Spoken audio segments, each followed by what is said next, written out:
Hi friends, welcome back to my channel. இன்னைக்கு நம்ம என்ன ரெசிபி பார்க்க போறோம்னா நாஞ்சில் நாட்டு ஸ்பெஷல் ரெசிபி தான். அதாவது ரச வடை தான் பார்க்க போறோம். ரச வடை வீட்ல எப்படி டேஸ்டியா செய்யலாம்னு தான் பார்க்க போறோம். வாங்க அது எப்படி செய்யலாம்னு பார்க்கலாம்.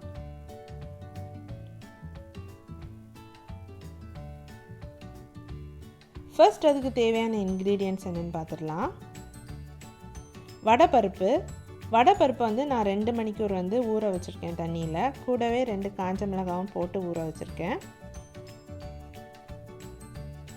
பொடிசா நறுக்கின கருவேப்பிலை, அதே மாதிரி பொடிசா நறுக்கின வெங்காயம்,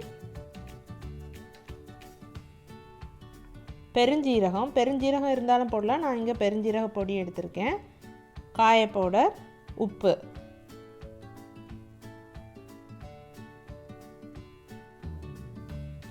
அப்புறம் கொஞ்சமாக அரிசி மாவு.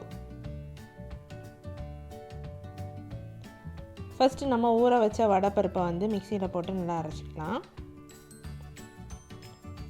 காஞ்ச மிளகாவையும் சேர்த்தே அரைச்சிக்கலாம். நல்லா மையாக அரைச்சிக்கோங்க. இப்படி நல்லா அரைச்சி தனியாக எடுத்து வச்சுக்கோங்க.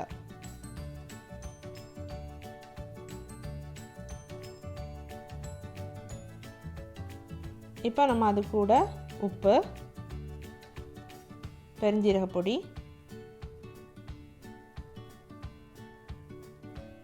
காயப்பொடி,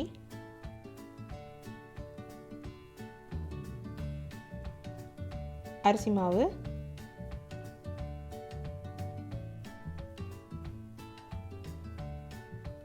வெங்காயம், கருவேப்பிலை எல்லாத்தையும் சேர்த்துக்கோங்க. சேர்த்து நல்லா மிக்ஸ் பண்ணி வச்சுக்கோங்க.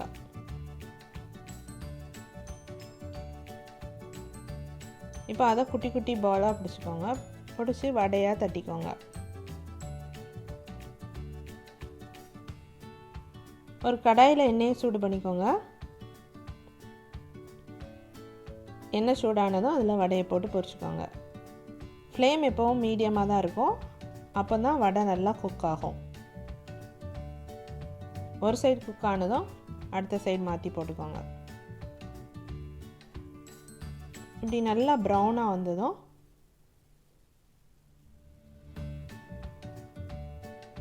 வடை எடுத்து நம்ம ஆல்ரெடி செய்து வச்சுருக்கிற ரசத்தில் போட்டுருங்க. இப்போ அகைன் அடுத்த வடையை போட்டுக்கலாம்.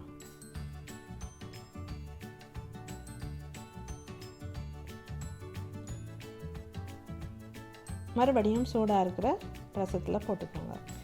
டேஸ்டியான ரசோட ரெடி ஆயிடுச்சு.